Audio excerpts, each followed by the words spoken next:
ኃይልን እስክትለብሱ በኢየሩሳሌም ቆዩ የሚል ይሆናል። ይህንን በርዕስነት ያነሳነውን ኃይለ ቃል በመጽሐፍ ቅዱሳችን ላይ ተመዝግቦ የምናገኘው በሉቃስ ወንጌል በምዕራፍ 24 ቁጥር 49 ላይ ነው። እስኪ አንድ ጊዜ ይሄ ድምፅ የሚሰማችሁ ሁላችሁም ከኔ ቀጥላችሁ በርዕስነት ያነሳነውን ኃይለ ቃል በህብረት ለመናገር ሁላችንም ራሳችንን እናዘጋጅ። ኃይልን በሉ እስኪ እስክትለብሱ ድረስ በኢየሩሳሌም ቆዩ። አምላካችን እግዚአብሔር በዚህ ርዕስ ሁላችንን እንዲያስተምረን የሱ ቅዱስ ፈቃዱ ይሆንልን።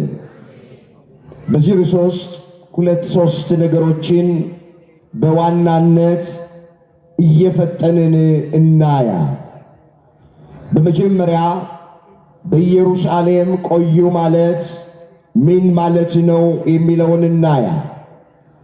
በሁለተኛ ደረጃ ደቀ መዛሙርቱ በኢየሩሳሌም ቆይተው ምን አገኙ የሚለውን እንመለከታል። በመጨረሻም እኛስ በኢየሩሳሌም በመቆየታችን ምን እናገኛለን የሚለውን ተመልክተን ለዛሬ ትምህርታችንን እንቋጨዋለን። ቆሞ ለመናገር ቁጭ ብሎም ለማድመጥ ጥበብ ከእግዚአብሔር ሲሰጥ ብቻ ነውና ለኔ ለባሪያው ተናጋሪ የሆነ አንደበትን ለእናንተም ለሰሚዎቹ አስተዋይ የሆነ ልቡናን ቸሩ አምላካችን እግዚአብሔር ለሁላችንም በቸርነቱ ያድለን። ኃይልን እስክትለብሱ ድረስ በኢየሩሳሌም ቆዩ። ርዕሳችን ይሄ ነው። ይህንን በርዕስነት ያነሳነውን ኃይለ ቃል በዚህ ስፍራ ላይ የተናገረው የቃሉ ባለቤት የነገሥታት ንጉሥ የአማልክት አምላክ የጌቶች ጌታ የኃያላን ኃያል የሆነው ጌታችን መድኃኒታችን ኢየሱስ ክርስቶስ የተናገረው ቃል ነው። ቃሉንም የተናገረው ለጊዜው ሁሉም ትተው ለተከተሉት፣ ከዋለበት ለዋሉት፣ ካደረበት ላደሩት፣ የእጁን ተአምራት በዓይኖቻቸው ለተመለከቱት፣ የቃሉን ትምህርት በጆሮቻቸው ላደመጡት፣ ዋስትና የሚያሰጥ ሥራቸውን ትተው ከእሱ ጋር ለነበሩት ለደቀ መዛሙርቱ የተነገረ ቃል ለፍጻሜው ስለ ሁላችን የሚነገር ቃል ነው። የእግዚአብሔር ቃል በአንድ ዘመን ለተነሱት ብቻ ተነግሮ የሚያበቃ አይደለምና መጽሐፍ እንደዚህ ይላል። መጻሕፍት በሚሰጡት መጽናናት ተስፋ ይሆንልን ዘንድ አስቀድሞ የተጻፈው ሁሉ ለትምህርታችን ተጽፏል ነው። እዚህ ሮሜ ምዕራፍ 15 ቁጥር 4 ላይ የተመዘገበ እግዚአብሔር ቃል መጻሕፍት በሚሰጡት መጽናናት ተስፋ ይሆንልን ዘንድ አስቀድሞ የተጻፈው ሁሉ ለትምህርታችን ተጽፏል ነው። አስቀድሞ ሲል በሩቅ ነቢያት ማለቱ፣ ኋላም በቅርብ ሐዋርያት ማለቱ፣ ከዚያም በሊቃውንተ ቤተ ክርስቲያን ማለቱ ነው። የተጻፈው ሁሉ ለትምህርታችን ተጽፏል ነው የሚለው። ያዘንን ከሐዘናችን እንድንጽናና፣ የተጨነቅን ከጭንቀታችን እንድንረጋጋ፣ ተስፋ የቆረጥን የተቆረጠብን ተስፋ እንዲቀጠል፣ የአልቃሾች እንባ እንዲታበስ፣ ስር ሰደን በሃይማኖት እንድንታነጽ፣ ለምንጠየቀው ጥያቄ መልስ ለመስጠት ዘወትር የተዘጋጀን እንድንሆን መጽሐፍ ቅዱስ ተጽፎልናል።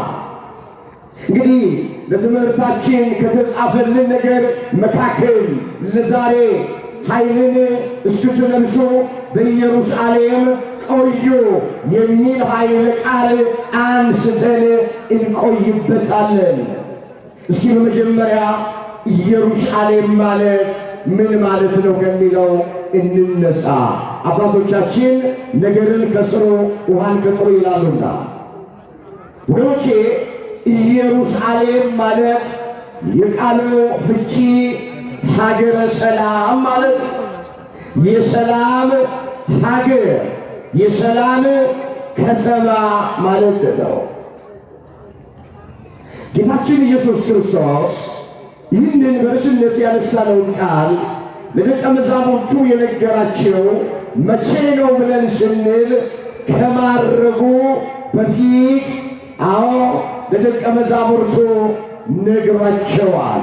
አንባዋለሁ አንድ ጊዜ እንዲህ ተብሎ እንደተመዘገበ የሉቃስ ወንጌል ምዕራፍ 24 ቁጥር 48 ጀምሮ እናንተ ለዚህ ነገር ምስክሮቼ ናችሁ አላቸው። እነሆም አባቴ የሰጠውን ተስፋ እኔ እልክላችኋል።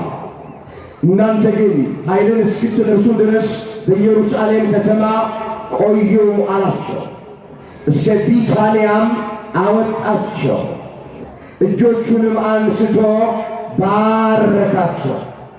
ሲባርካቸውም ከእነርሱ ተለየ፣ ወደ ሰማይም አረገ። እነርሱም ሰገዱለትና በብዙ ደስታ ወደ ኢየሩሳሌም ተመለሱ። ዘወትርም እግዚአብሔርን እያመሰገኑና እየባረኩ በመቅደስ ኖሩ ነው የሚል ስለ ቃሉ የቃሉ ባለቤት የሰራዊት ጌታ አምላካችን እግዚአብሔር ስሙ ለዘላለም የተመሰገነ ይሁን። ግን መጽሐፍ ቅዱስ እንደሚነግረን ጌታችን መድኃኒታችን ኢየሱስ ክርስቶስ እሰቀላለሁ ብሎ ተሰቀለልን፣ እሞታለሁ ብሎ ሞተልን፣ እነሳለሁ ብሎ ወገኖቼ በሦስተኛው ቀን በዝግ መቃብር መግነዝ ፍቱልኝ፣ መቃብር ክፈቱልኝ ሳይል ሙስና መቃብርን አጥፍቶ መፍረስ መበስበስን አጥፍቶ በሦስተኛው ቀን በሥልጣኑ ሞትን ድል አድርጎ ተነስቷል። ክብር ምስጋና ለአምላካችን እግዚአብሔር ይሁን። አመስግኑት የተነሳውን አምላክ። ብዙ ሰዎች ሞተዋል፣ አንዳቸውም ግን አልተነሱም። ገና ትንሣኤ ዘጉባኤ ይጠብቃል። የሃይማኖት መስራቾች፣ የተለያየ ሃይማኖት መስራቾች አንቀላፍተዋል። ሥጋቸው በስብሶ አጥንታቸው ተልከስክሶ በመቃብር ውስጥ ነው ያሉት። ገና ትንሣኤን ይጠብቃል። ሀገር መሪዎች የነበሩ ዝነኛና ስመጥር የነበሩ ብዙዎቹ አንቀላፍተዋል። አንዳቸው ሞትን ድል አድርገው መነሳት ግን አልቻሉም። የእኛ ጌታ የድንግል ማርያም ልጅ መድኃኔ ዓለም ኢየሱስ ክርስቶስ ስለ ኃጢአተኞች በፈቃዱ ሞተ። ነገር ግን ሞቶ አልቀረም።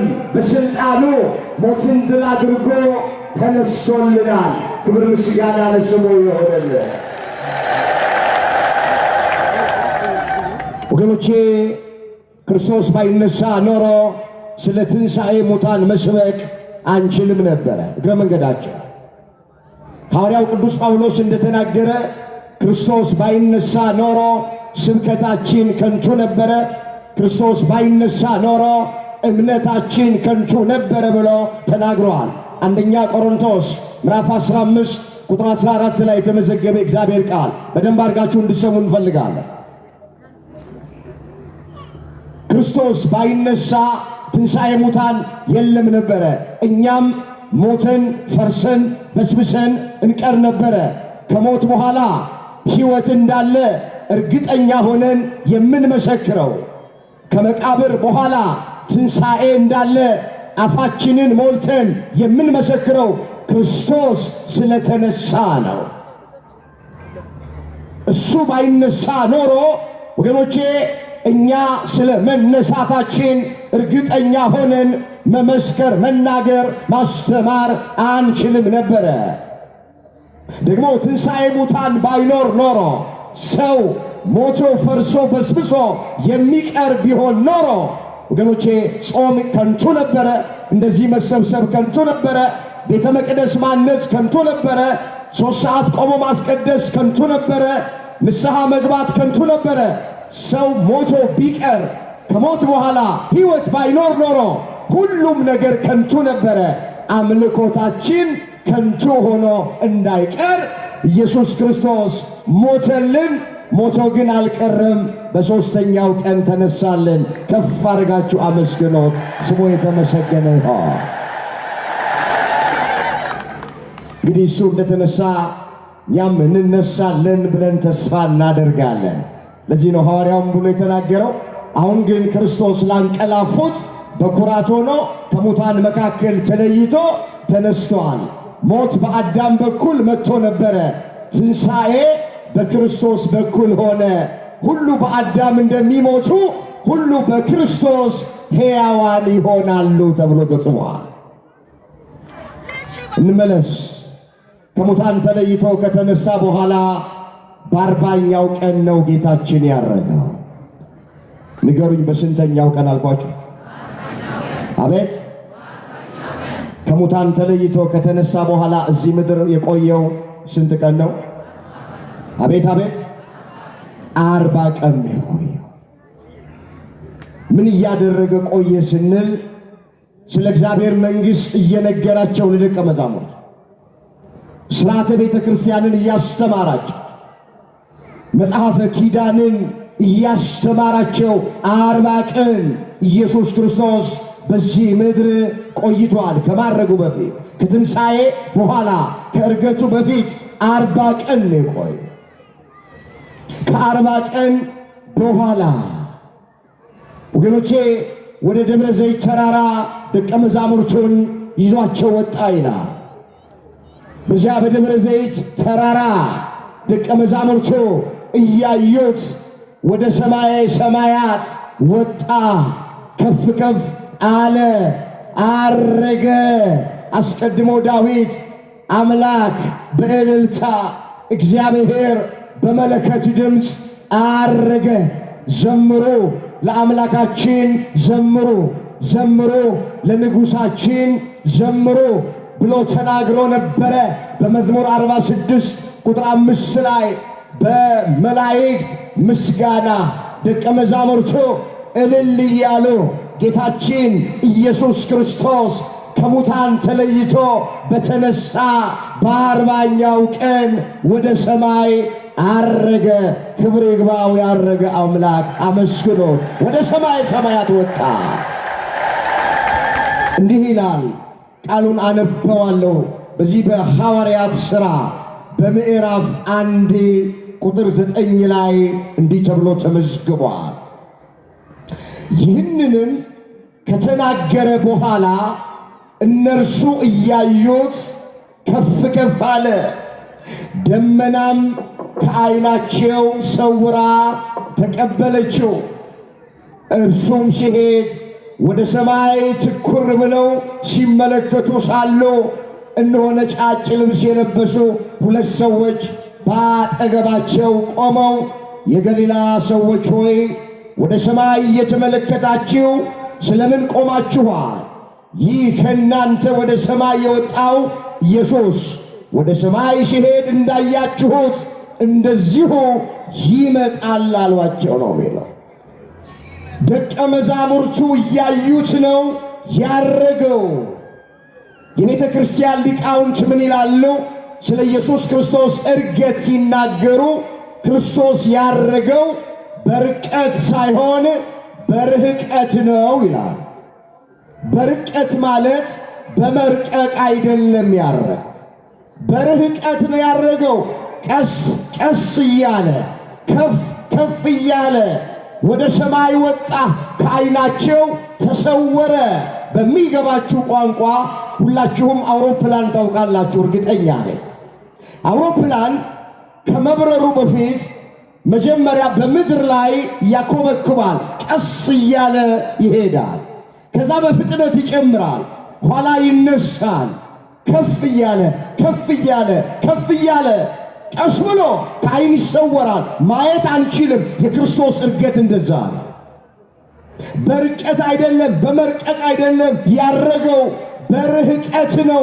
ደቀ መዛሙርቱ እያዩት ቀስ ቀስ ቀስ እያለ ወደ ሰማይ ወጣ፣ ወደ ሰማይ አረገ።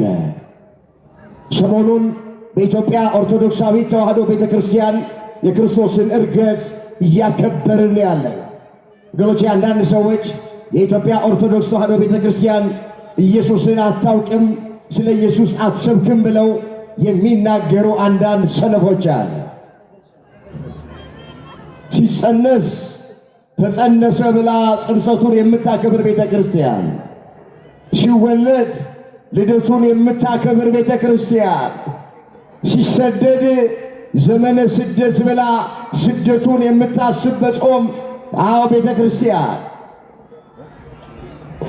ሲሰቀል ስቅለቱን የምታከብር፣ ሲሞት ሞቱን የምታከብር፣ ሲነሳ ትንሣኤውን የምታከብር፣ ሲያርግ እርገቱን የምታከብር፣ እንደገና ደግሞ ዳግም ምጽአቱን የምትጠባበቅ ቤተ ክርስቲያን ናት።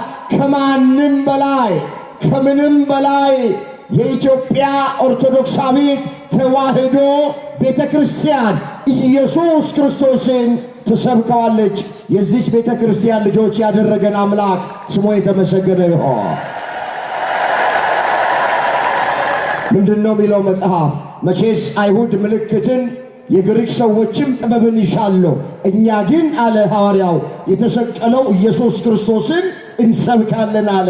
አንደኛ ቆሮንቶስ ምዕራፍ 1 ቁጥር 23 ላይ የተመዘገበ ቃል። ከኔ ቀጥላችሁ እስኪ ይሄን የእግዚአብሔር ቃል ተናገሩ።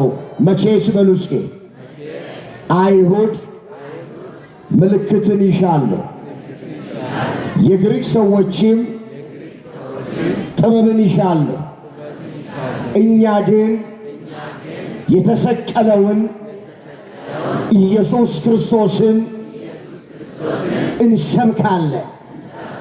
ምን እናደርጋለን? ማንን እንሰብካለን? ክብር ምስጋና ለስሙ ይሁን። ኢየሱስ ክርስቶስን እንሰብካለን። ወገኖቼ ቤተ ክርስቲያኒቱ ራሷን ስታዩት እዚህ ጋር ቆሞ መምህር ወንጌል ገልጦ ባያስተምር ቤተ ክርስቲያኗን ራሷን ስትመለከቷት ኢየሱስ ክርስቶስን የምሰብክናት። ከጉልላቱ በላይ የሚውለበለበው ቅዱስ መስቀል ነው። የተሰቀለው ቅዱስ መስቀል ነው። መስቀሉን ስናይ በዚህ መስቀል ኢየሱስ ክርስቶስ ሥጋውን ቆርሶ ደሙን አፍስሶ ጎኑን በጦር ተወግቶ እጆቹን በሚስማር ተቸንክሮ የሸዋ አክሊል ደፍቶ ሥጋው አልቆ አጥንቱ ነጭ በረዶ መስሎ እስኪታይ 6666 ጊዜ በጅራፍ ተገርፎ እንዳዳነን ቤተ ክርስቲያኒቱ ራሷ ከጉልላቷ አንስቶ እስከ ወለሏ ድረስ የምትሰብከው ኢየሱስ ክርስቶስ ነው። ክብር ምስጋና ለአምላካችን ለእግዚአብሔር ይሁን። ቤተ ክርስቲያን ኢየሱስ ክርስቶስን ያልሰበከችበት ዘመን ግን ሰዎቹ ኢየሱስን አሰብክም የሚሉት ምናልባት እነሱ እንደሚሰብኩት እኛ አንሰብክም። እነሱ ለኢየሱስ ክርስቶስ የሰጡትን ማንነት እኛ አንሰጥም። ከኛ ቤተ እምነት ውጪ ያሉት ስለ ኢየሱስ ክርስቶስ ሲሰብኩ ለማኝ እያሉ ነው የሚሰብኩት፣ አማላጅ እያሉ ነው የሚሰብኩት፣ ፍጡር እያሉ ነው የሚሰብኩት፣ ጠበቃ እያሉ ነው የሚሰብኩት፣ ጾሞ ጸልዮ ነው አምላክ የሆነው እያሉ ነው የሚሰብኩት። 1000 ዓመት ገዝቶ ስልጣኑን ለአባቱ ለአብ ያስረክባል ብለው ነው የሚሰብኩት። እኛ ግን ኢየሱስ ክርስቶስን እንደዚህ አንሰብክም። ሐዋርያትም እንደዚህ አልሰበኩም። ለማኝ ብለን አንሰብክም፣ ተለማኝ ብለን እንሰብካለን። አማላጅ ብለን አንሰብክም፣ ተማላጅ ብለን እንሰብካለን። ፍጡር ብለን አንሰብክም፣ ፈጣሪ ብለን እንሰብካለን። ጠበቃ ብለን አንሰብክም፣ ዳኛ ነው ብለን እንሰብከዋለን። ጌታ ብቻ አንለውም። የጌቶች ጌታ ነው። የአማልክት አምላክ ነው። የነገሥታት ንጉሥ ነው። የኃያላን ኃያል ነው። የአሸናፊዎች አሸናፊ ነው ብለን መድኃኔ ዓለምን እንሰብከዋለን፣ አናፍርበትም።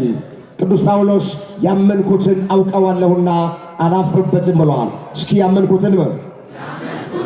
ያመንኩትን አውቀዋለሁና አላፍርበትም። በጻድቁ አቡነ ተክለ ሃይማኖት ታፍራላችሁ? ጣዖትን ያጠፉ የኢትዮጵያን ምድር በወንጌል ያረሱ በእግዚአብሔር ፊት ሞገስ ያላቸው ልዩ አባት፣ ጻድቅ አባት፣ ቅዱስ አባት፣ የጸሎት አባት፣ ልዩ አባት ናቸው። በአባታችን አናፍርም። ስለዚህ የሁላችሁ ኦርቶዶክሳውያን የመጣ ነው አጨብጭቦና እልል ብሎ ለመለያየት ብቻ አይደለም። የመጣንበት አንዱ ዓላማ ስር ሰደን በሃይማኖት መታነጽ እንድንችል ነው። ጊዜው በጣም ከባድ ነው። ትንቢቱ የሚፈጸምበት ምሳሌው የሚደርስበት የመጨረሻ ዋዜማ ላይ ነው ያለነው። እንመጣበታለን። አንድ ጊዜ ታሪኩን ልጨርስ። ጌታችን በ40ኛው ቀን ደቀ መዛሙርቱ እያዩት አረገ፣ ወደ ሰማይ ወጣ። የሁላችሁ እርገቱ ምን ያስረዳናል ስንል በምድር ያለውን ሥራ መፈጸሙን ያስረዳናል። የተነገረው ትንቢት እንደተፈጸመ ያስረዳናል። እነ ዳዊት ስለ እርገቱ ተናግረው ነበረ።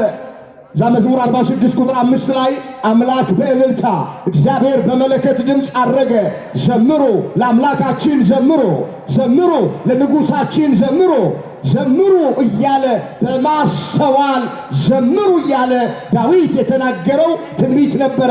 ይህ ትንቢት ይፈጸም ዘንድ ኢየሱስ ክርስቶስ ከተነሳ በኋላ በ40ኛው ቀን አረገ።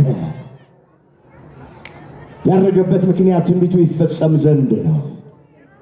እንግዲህ በሚያርግበት ጊዜ ነው በርዕስነት ያነሳነውን ቃል ለደቀ መዛሙርቱ የነገራቸው። ምን አላቸው? እናንተ ግን አላቸው ኃይልን እስክትለብሱ ድረስ። ምን እስክትለብሱ ድረስ?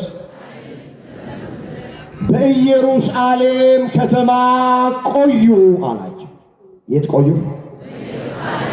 አቤት ከኢየሩሳሌም ከተማ እንዳትወጡ አላቸው።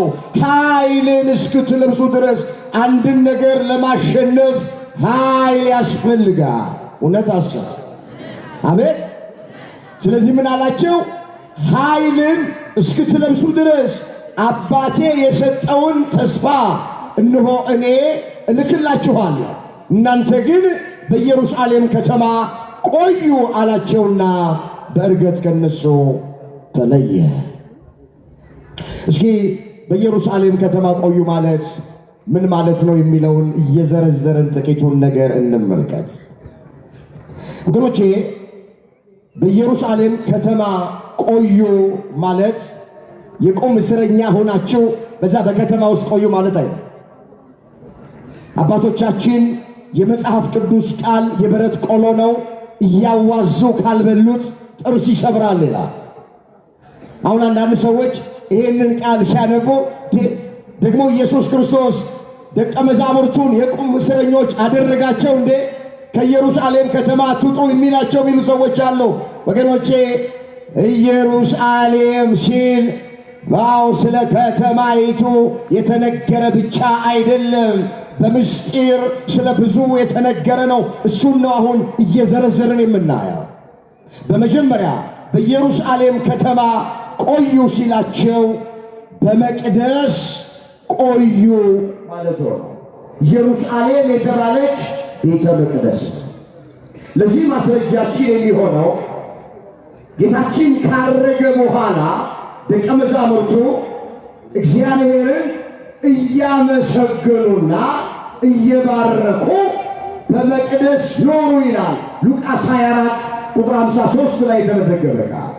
ኢየሩሳሌም ማለት የመጀመሪያው ትርጉም ቤተ መቅደሱ እንደሆነ እዚሁ ጋር ይፈተዋል። እግዚአብሔርን እየባረኩ እግዚአብሔርን እያመሰገኑ በመቅደስ ኖሩ። ቤት ኖሩ፣ ቤት ኖሩ በመቅደስ። ስለዚህ በኢየሩሳሌም ኑሩ ማለት በኢየሩሳሌም ቆዩ ማለት የመጀመሪያው ትርጉም በመቅደስ ቆዩ፣ በቤተ ክርስቲያን ቆዩ ማለት። እስኪ አንድ ጥያቄ ልጠይቃችሁ። ኢየሩሳሌም ማለት ምን ማለት ነው አለ? የሰላም ሀገር፣ የሰላም ሀገር የምትባል የሰላም መገኛ፣ የሚመለክባት፣ የሚሰለስባት፣ የሚቀደስባት አማናዊቷ ኢየሩሳሌም ቤተ ክርስቲያን ነው። ይሄ በብዙ ስፍራ ላይ በመጽሐፍ ቅዱስ ተመዝግቧል። በዚህ በትንቢተ ሐጌ በምዕራፍ 2 ቁጥር 9 ጀምሮ ስንመለከት እንዲህ የሚል ቃል ተመዝግቧል። ከፊተኛው ቤት ይልቅ የዚህ የሁለተኛው ቤት ክብር ይበልጣል። በዚህ ስፍራ ሰላሜን እሰጣችኋለሁ። እስኪ ቃል አብረን እንበል። ከፊተኛው ቤት ይልቅ ወሩስ ግዴለም የእግዚአብሔርን ቃል የሚናገር አንደበት ይባረካል። ለመባረክ ስትሉ ከኔ ቀጥላችሁ ድምፃችሁን ጎላ አድርጋችሁ ተናገሩ። ከፊተኛው ቤት ይልቅ የዚህ የሁለተኛው ቤት ክብር ይበልጣል። በዚህ ስፍራ ሰላሜን እሰጣችኋለሁ። ምንን እሰጣችኋለሁ? ከፊተኛው ቤት ይልቅ የዚህ ሁለተኛው ቤት ክብር ይበልጣል ማለት ሶሎሞን ከሠራው ቤት ከቤተ መቅደስ ይልቅ በዘሩባቤል ዘመን የተሠራው ቤተ መቅደስ ይበልጣል ማለት ነው። አስቀድሞ ለምን ያሉ እንደሆነ በሶሎሞን ቤተ መቅደስ ውስጥ ይሰዋ የነበረው የእንስሳት መሥዋዕት ነው። ይፈስ የነበረው የእንስሳት ደም ነው። ያገለግሉ የነበሩ ካህናት ሌዋውያኑ ከጥንተ አብሶ ነፃ ያልሆኑ ነበሩ። የሁለተኛው ቤት ክብር ይበልጣል አለ። በዘሩባቤል ዘመን 46 ዓመት ፈጅቶ የተሠራው ቤተ መቅደስ ክብር ይበልጣል። እንዴት ይበልጣል? ያ የብሉይ ኪዳን ነው፣ ይሄ የአዲስ ኪዳን ነው። በዛ ቤተ መቅደስ የአይሁድ ካህናት ገብተዋል። በዚህኛው ቤተ መቅደስ ኢየሱስ ክርስቶስ ገብቶበታል። በዛኛው ቤተ መቅደስ የሚሰዋው የእንስሳት መሥዋዕት ነው። በዚህኛው ቤተ መቅደስ የሚሰዋው የኢየሱስ ክርስቶስ ቅዱስ ሥጋና ክቡር ደም ነው። ስለዚህ ከፊተኛው ቤት ይልቅ የዚህ የሁለተኛው ቤት ክብር ይበልጣል አለና በዚህ ስፍራ ሰላሜን እሰጣችኋለሁ። ኢየሩሳሌም ማለት የሰላም ሀገር ማለት አይደል? የሰላም ከተማ ማለት አይደል? የሰላም መገኛ አይደለም? ስለዚህ የሰላም ከተማ የምትባለዋ የሰላም መገኛዋ ቤተ ክርስቲያንና ቤተ መቅደስ ነው ኢየሩሳሌም ተብላ ትጠራለች። እግዚአብሔር ሰላም ካለበት ቤት ውስጥ በቸርነቱ አያውጣ። እንግዲህ ይህን የመሰለ ሕንፃ ቤተ ክርስቲያን ሰርታችኋል። ያኛው የዘሩባቤሉ 46 ዓመት ፈጅቶ ነበር ያለቀው። እናንተ ደግሞ 37 ዓመት የተቀራረበ ነው ፈጅቶባችሁ ይህን የመሰለ በጻድቁ አባታችን በአቡነ ተክለ ሃይማኖት ስም የታነጸ ቤተክርስቲያን ሰርታችኋል። እግረ መንገዳችንን አንድ ቀን እናስታውሳችሁ።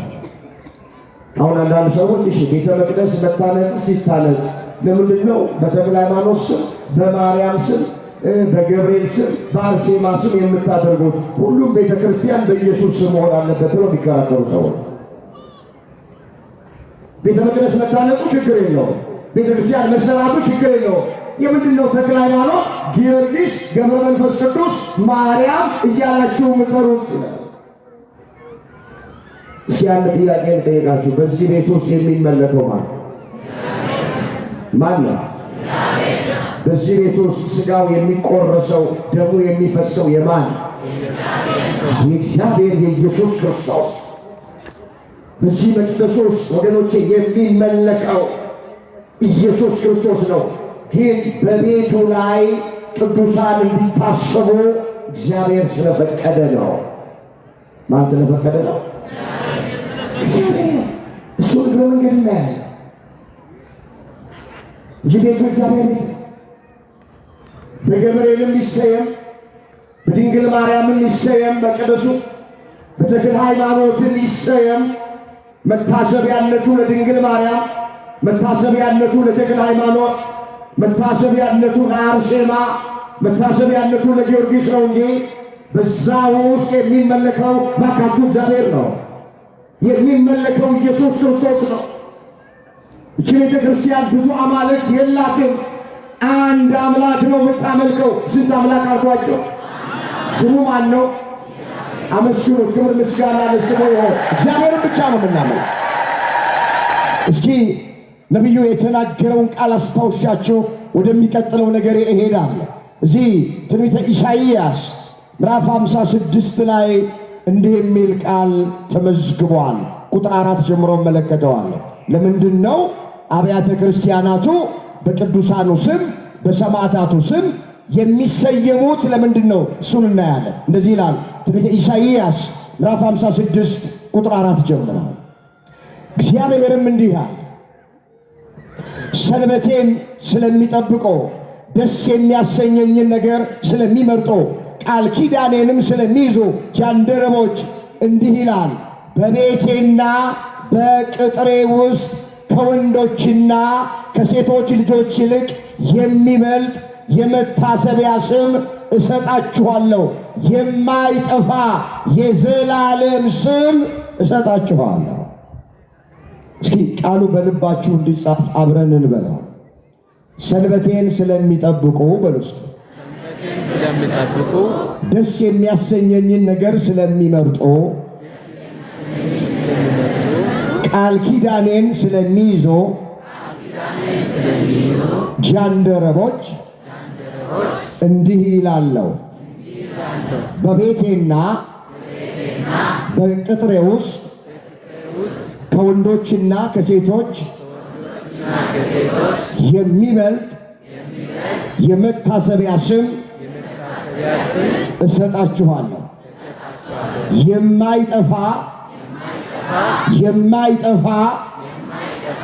የማይጠፋ የዘላለም ስም በቤቴ ላይ እሰጣችኋለሁ። አመስግኑት እግዚአብሔርን። ክብር ምስጋና ለስሙ። ይህን ኦርቶዶክሳውያን የማያሳፍር እምነት ይዛችሁ ባካችሁ አትፈሩ። ካፈሩ እነሱ ይፈሩ። ቃሉን አስተውሉት። ሰንበቴን ስለሚጠብቁ ደስ የሚያሰኘኝን ነገር ስለሚያደርጉት ወዳጆቼ፣ ጃንደረቦቼ በቤቴና በቅጥሬ ላይ ለዘላለም የማይጠፋ የመታሰቢያ ስም እሰጣቸዋለሁ አለ። ይህ ቤት የእግዚአብሔር ቤት ነው። በዚህ ቤት ላይ ጻድቁ አባታችን አቡነ ተክለ ሃይማኖት ይታሰባሉ። ወረድ ስትሉ ሌላ የእግዚአብሔር ቤት አለ፣ ሌላ የክርስቶስ ቤት አለ። ቤቱ የክርስቶስ ነው። ስጋው የሚቆርሰው ደሙ የሚፈሰው የክርስቶስ ነው። በዛ ቤት ላይ ድንግል ማርያም ትታሰባለች። ሌሎችም በሙሉ እንደዚህ ናቸው። ክብር ምስጋና ለአምላካችን ለእግዚአብሔር ይሁን። እንመለስ እንዳይሰፋብን። በኢየሩሳሌም ቆዩ ማለት በመጀመሪያ በቤተ መቅደስ ቆዩ ማለት። ለምን? ኢየሩሳሌም ማለት የሰላም ሀገር ማለት ነው። ሰላም የሚገኝባት፣ ሰላም ያለባት አማናይቷ ኢየሩሳሌማችን ቤተ ክርስቲያን ናት። እግዚአብሔር ከቤቱ ሁላችንን አያውጣ። በብሉይ ኪዳን ለመጀመሪያ ጊዜ የእግዚአብሔርን ቤተ መቅደስ የሰራው በቆየንበት ስፍራ ስንማማር እንደቆየ ነው የዳዊት ልጅ ሶሎሞን። ሶሎሞን ልክ እንደናንተ የእግዚአብሔርን ቤት ሰርቶ ሲፈጽም የምርቃቱ ቀን እግዚአብሔር ተገለጠለት፣ ለእኛም ይገለጠለን።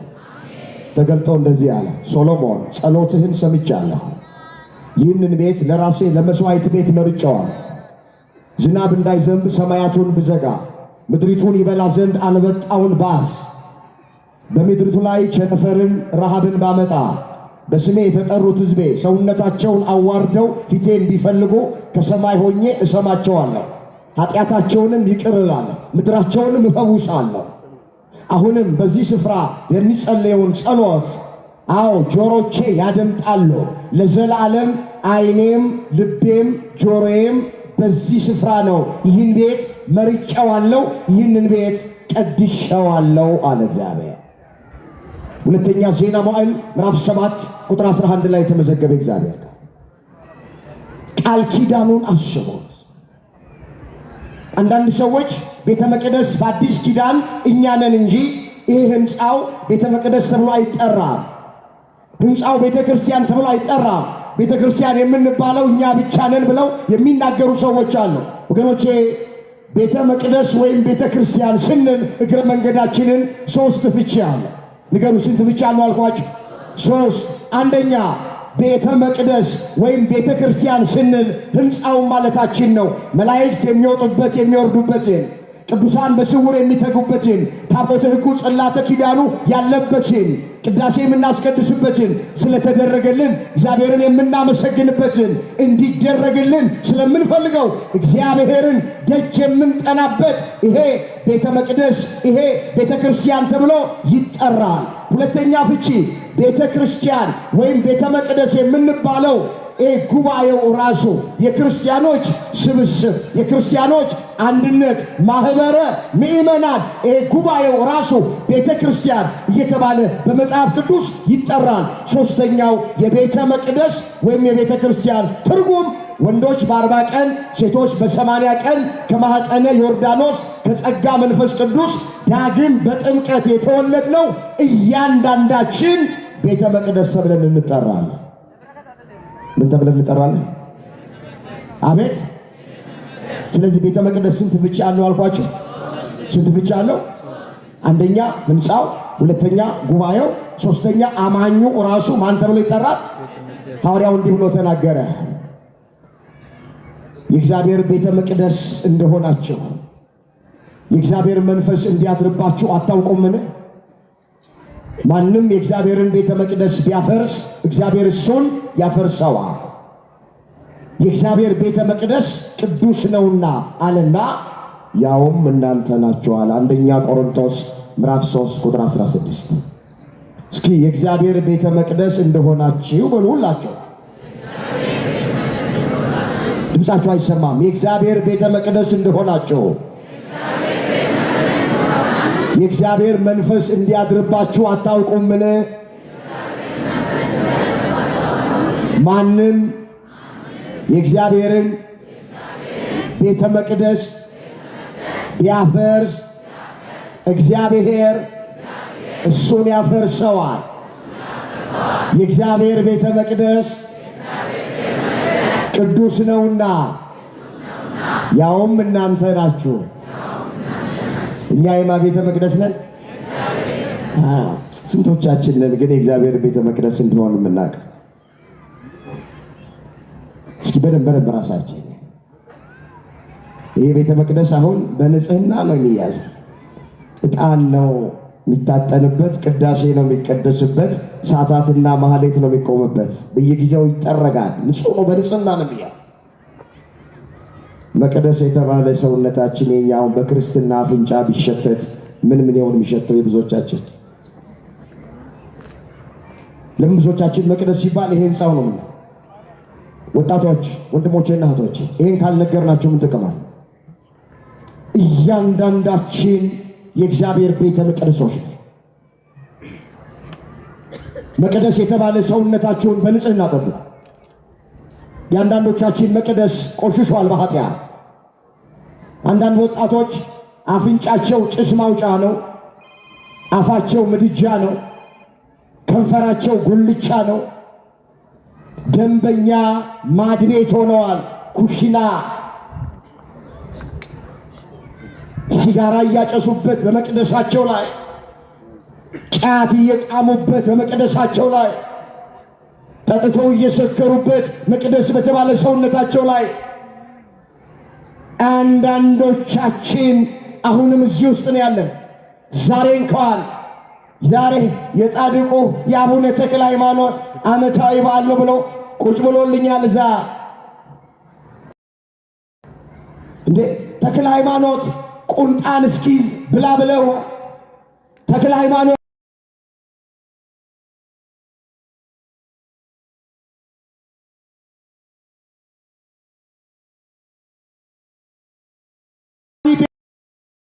ለመሆን መሰራት አለብን።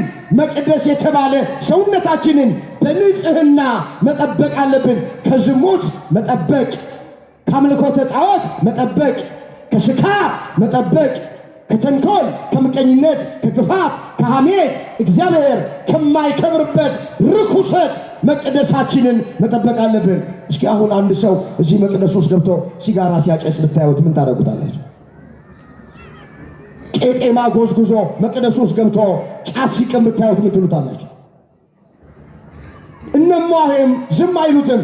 ውጣ፣ ይሄ እኮ የተክልየ ቤት ነው፣ የእግዚአብሔር መቅደስ ነው፣ ለቤቱ ቀንተን ሀበ መቋሚያ እያልን ከመቅደሱ እናወጣለን። ታውቃላችሁ ከዚህኛው መቅደስ ይልቅ ይሄ መቅደስ እንደሚበልጥ። ክርስቶስ ሥጋውን የቆረሰው ደሙን ያፈሰሰው እኮ ለሕንፃው አይደለም፣ ለእኔና ለእናንተ እኮ ነው። በዋጋ ተገዝታችኋልና የራሳችሁ አይደላችሁም፣ በሚሞት ሥጋችሁ ኃጢአት አይንገስ ነው የሚለው አንደኛ ቆሮንቶስ ምዕራፍ 6 ቁጥር 19 ላይ ቃሉን አስተውሉት። በዋጋ ተገዝታችኋልና አዎ ለራሳችሁ አይደላችሁም። ስለዚህ በሚሞት ሥጋችሁ ኃጢአት አይንገስ ይላል። ክርስቶስ ውድ ዋጋ ከፍሎ ገዝቶናል። ዋጋው ብር አይደለም፣ ዋጋው ዕንቁ አይደለም፣ ዋጋው የከበረ ማዕድን አይደለም። ዋጋው ሥጋውን ቆረሰልን፣ ደሙን አፈሰሰልን፣ ጎኑን በጦር ተወጋልን። ሳዶር፣ አላዶር፣ ዳናት፣ አዴራ፣ ሮዳስ በተባሉ 5 ችንካሮች ተቸነከረልን። የሕይወት አክሊል የሚያቀዳጀው ጌታ የሕይወት የሸዋ አክሊል ተቀዳጀልን። ሥጋው አልቆ አጥንቱ ነጭ በረዶ መስሎ እስኪታይ ድረስ የኛ ጌታ 6666 ጊዜ በጅራፍ ተገረፈ። ለማ ቤተ መቅደስ ስለተባለ ለእያንዳንዳችን ሰውነት ሕይወት ዋጋ የተከፈለበት ቤተ መቅደስ በክብር እናያዝ፣ በንጽህና እናያዝ። በዝሙት አናቆሽሸው፣ በስካር አናቆሽሸው፣ በአምልኮተ ጣዖት በቅናት ሰይጣናዊ መቅደስ የተባለ ሰውነታችንን ወጣቶች አናቆሽሸው። ሥጋ ለጌታ ነው እንጂ ለዝሙት አይደለም ብሎ ተጽፏል። እንመለስ። ስለ መቅደስ ስላነሳን ይህን መቅደስ እንዳነጸን እኛም መታነጽ አለብን። ይህን መቅደስ እንደሰራን እኛም መሰራት አለብን። ሳይሰሩ መስራት የለም፣ ሳይታነጹ ማነጽ የለም። ጥሩ ነው፣ ደስ ይላል። ግን ተሰርተናል። እኛ በደንብ ሲያረሳቸው ታንጸናል። ሕንፃ ሰሪ ኮሚቴ ውስጥ የነበረን ታንጸናል። እኛ እንቆርብበታለን፣ እናስቀድስበታለን፣ ንስሐ እንገባበታለን፣ ፊታችንን ወደ ፈጣሪ ዘወር እናደርግበታለን። ወይስ ለፍርድ ነው የተገነባው? ወገኖቼ በደንብ ራሳችሁን ይዩ። መንፈሳዊ ቤት ለመሆን ተሰሩ ይላል ቅዱስ ጴጥሮስ። ስለዚህ መሰራት አለብን። እንድንሰራ አምላካችን እግዚአብሔር ሁላችንንም ይርዳል። ስለዚህ በኢየሩሳሌም ቆዩ ማለት የመጀመሪያው ኢየሩሳሌም ቤተ ክርስቲያን ናት፣ ቤተ መቅደስ ነው። እግዚአብሔር በቤቱ ሁላችንን ለዘላለም ያኖረን። ከቤቱ እግዚአብሔር አያውጣ፣ የወጡትንም እግዚአብሔር ወደ ቤቱ ይመልስልን።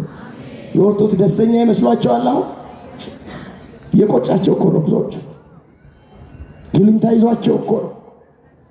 አሁን ብንመለስ ህዝቡ ይቀበለን ይሆን እኮ እያሉ እኮ አፍረው እኮ ነው። አንዳንድ እህቶቻችንና ወንድሞቻችን ይህን ድምፅ ይሰሙታል፣ ባሉበት ቦታ ሆነው ይህን ድምፅ ይሰሙታል። አፍረው ተሸማቀው ከሄዱ በኋላ እንዴት እንመለስ፣ የሰው ፊት እንዴት ይሉኝታ ይዟቸው እንደወጡ የቀረዋል። እግዚአብሔር የወጡትን በቸርነቱ ይመልስልን። ብዙዎቹ እየተመለሱ ነው። ያው እያያችሁ ነው አይደለም? ብዙ ዘማሪያን፣ ብዙ ሰባኪያን ምንወዳቸው ምናከብራቸው በዚያው ደምረት ላይ ቆመው በዝማሬ በስብከት ያገለግሉ የነበሩ ክፉ ባልንጀራ ገጥሟቸው፣ ክፉ ጓደኛ ገጥሟቸው በሕፃን አእምሮ ወጥተው ማተባቸው በጥሰው የነበሩት 10 ዓመት 12 ዓመት እዛ ቤት ከቆዩ በኋላ አይ እውነት ያለው ተዋህዶ ጋ ነው፣ እናት ቤተ ክርስቲያን ብንመለስ ይሻለናል፣ ማሪኝ ቤተ ክርስቲያን ብለው ቀኖናቸውን ወስደው እንደገና ወደ ቤተ ክርስቲያን የተመለሱ እንደገና አሁን አውደ ምሕረት ላይ ቤተ ክርስቲያን የይቅርታ ቤት ስለሆነች ተቀብላቸው በክብር መጥተው እየመሰከሩ ነው።